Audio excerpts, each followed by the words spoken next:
As for outcomes, Will successfully attained his HSC and CNA credential and completed his work experience at Mercer Hospital.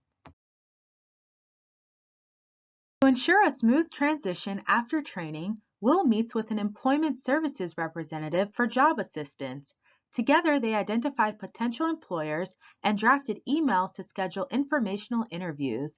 Additionally, they worked on his resume, cover letters, and obtained professional attire in preparation of these interviews.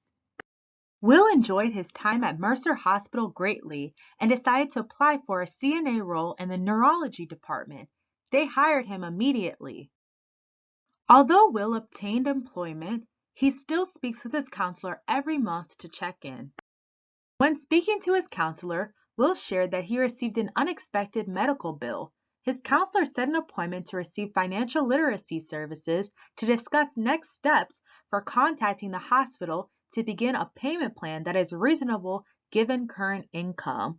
Although we were able to help Will achieve his immediate goals and support his needs, we hope to continue to be a resource for him as he works towards his dream of becoming a director of a memory care facility. To continue our focus on the outcomes and follow-up stages for Will, we look at how this information will be documented in AOSOS.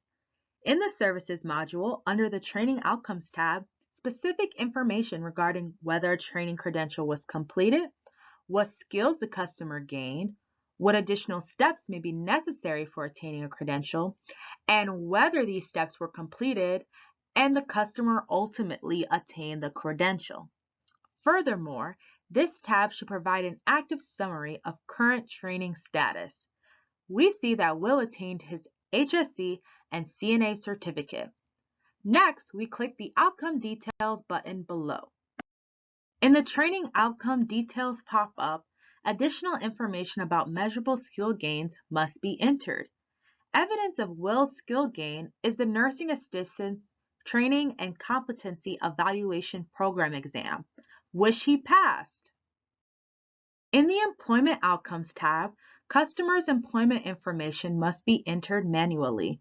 Employment outcomes may be entered through 3 different mechanisms: the receipt of information and documentation directly from the customer, the lookup of employment information via loops, and the review of employment information that populates from loops in the Outcomes tab after a 6-month period. In the Services Comments tab, additional information and details about an individual's engagement in activities and services must be recorded in the joint Customer Detail and Services Comments tabs. In Will's service history, you can see that he received job search assistance and counseling multiple times. There was also follow-up attempts to ensure a smooth transition from training to employment. Counselors and other staff must use this activity to document making follow-up attempts even if connection and specific follow-up services are not offered. In addition, additional details about these attempts must be documented in comments in the Services tab, including information about the medium used to attempt contact and any specific information provided. A follow-up service was made for Will after he answered a call from his counselor and shared that he received an unexpected medical bill. Through the one-stop youth provider, Will was able to receive financial literacy assistance to discuss next steps for contacting the hospital to set up a payment plan that is reasonable given current income.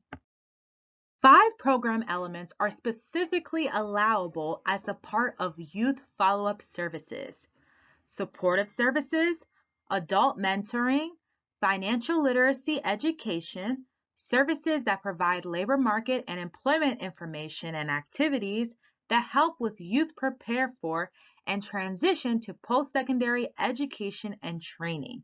Specific SSTs associated with these program elements can be entered as specific services provided as part of follow-up. On pages 19 through 21 of the AOSOS Technical Guide for Title I Service Delivery, it contains information on recording training outcomes.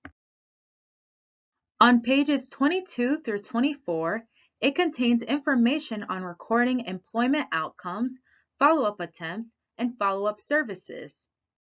Finally, on page 25, it contains information on additional follow-up documentation.